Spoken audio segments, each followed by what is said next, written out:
In indexing mode, you tell the drive what you want it to do by filling in some tables with what position to go to at some speed and accelerations and how long to dwell at that location. Then fill in the next one and the next one, etc. to build your motion profile. You can loop backward or forward to any of the 64 possible indexes, and each index can be repeated up to 65,000 times. The L7C Servo system handles multiple types of indexing moves. In this video, we'll cover the absolute and relative moves. In Part 2, we'll cover blended and registration moves, and in Part 3, we'll cover rotary moves, which have their own unique way of doing things. Of course, the best way to see how all of this works is with live examples, so let's do it. I'm going to assume you've seen the Quick Start videos and you're already familiar with the DriveCM software, which you can download for free at AutomationDirect.com. So I'm going to breeze through a lot of the setup steps. Check out those videos if you need a refresher.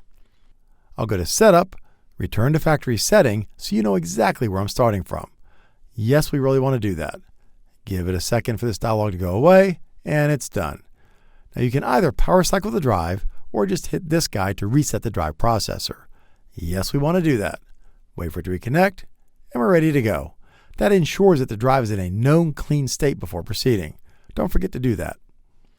Setup Wizard. We want to be online with the drive, and yes, we want to read the drive's current configuration. Autoencoder. We want indexing mode. We're doing the linear mode in this video. We'll use the rotary mode in Part 3. You can specify which of the 64 indexes the drive should start at when you kick off indexing.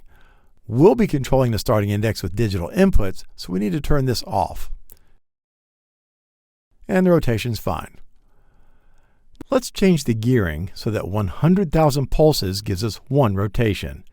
The encoder on the motor I'm using has 2 to the 17th pulses per revolution, and we'll electronically gear that to 100,000 user units per revolution just to make the math easy in our demo.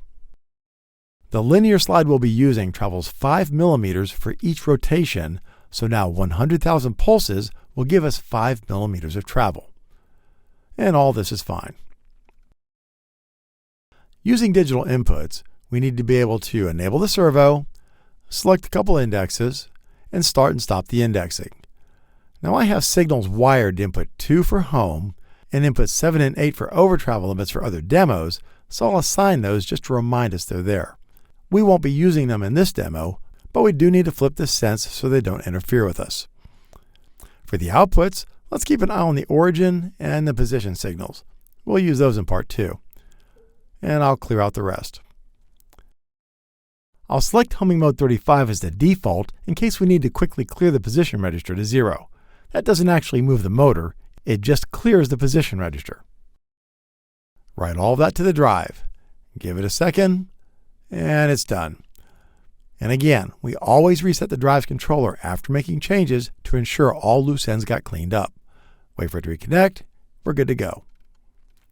I put this ruler here and added this black paper triangle so we can see how far the slide travels. I'll go to jog to move the carriage somewhere near the center of the slide. And I'll move the ruler so it aligns with 100 millimeters.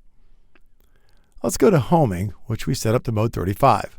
All that does is clear the position register to 0, making this the new origin. Great, we're all set up, so now we can finally do some indexing examples. Click on this guy to go to the indexing setup. Let's do an absolute move to go to the 100,000 pulse mark, which should be 1 rotation, which should make the carriage move 5 millimeters. I'll put the velocity and accelerations at relatively slow values so we can see what's happening here in the video. We don't care about registration right now, and we'll only do this once. And let's dwell at that position for 500 milliseconds.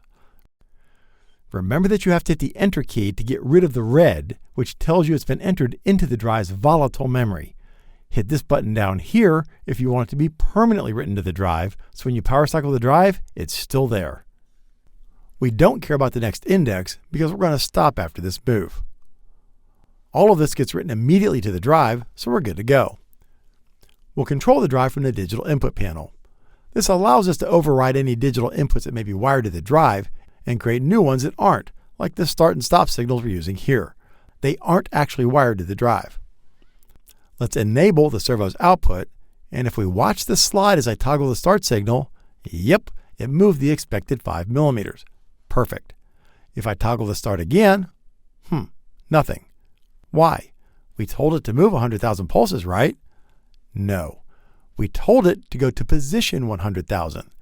If we bring up the jog panel, we see that we're at 100,000. So now, when we toggle start, we're telling it to go to the 100,000 position again. But we're already at the 100,000 position, so it does nothing.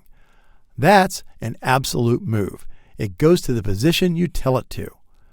If we switch that to a relative move, now it says move an additional 100,000 pulses relative to where you are.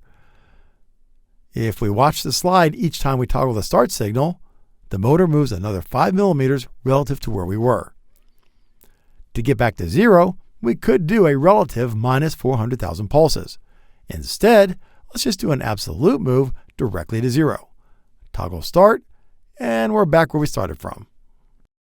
Let's do a relative move, 100,000 pulses or 5 millimeters, but this time repeat that 3 times. And let's do all for 2 seconds, and then make the next index index 1. We'll have index 1 return to absolute position 0 at a speed of 1,000,000 pulses per second. And I'll speed up the accelerations too. So we should move rapidly back to 0. I'll toggle start, and we see the 3 5 millimeter moves execute, then a 2-second dwell, and then the index 1 move rapidly back to 0. Notice that the dwell only affected the time between index 0 and 1. It didn't affect the time between the 3 iterations of index 0. Those executed one right after the other. Just something to be aware of. Do you have to go to the next index? Nope. You can jump to any index you want. And you can start at any index you want. For example, in the setup wizard, we only set up 2 of the 6 possible index select bits. You can see from this table in the user manual that when none of the 6 bits are enabled, the drive starts at index 0. When the first bit's enabled, it starts at index 1. When the second one's enabled, it starts at index 2. And when both of those are enabled, it starts at index 3. And when they're all enabled, it starts at index 63. So it's selecting indexes based on a binary pattern. Since we're only using 2 of the index select bits, we can only select indexes 0 through 3 before the pattern repeats.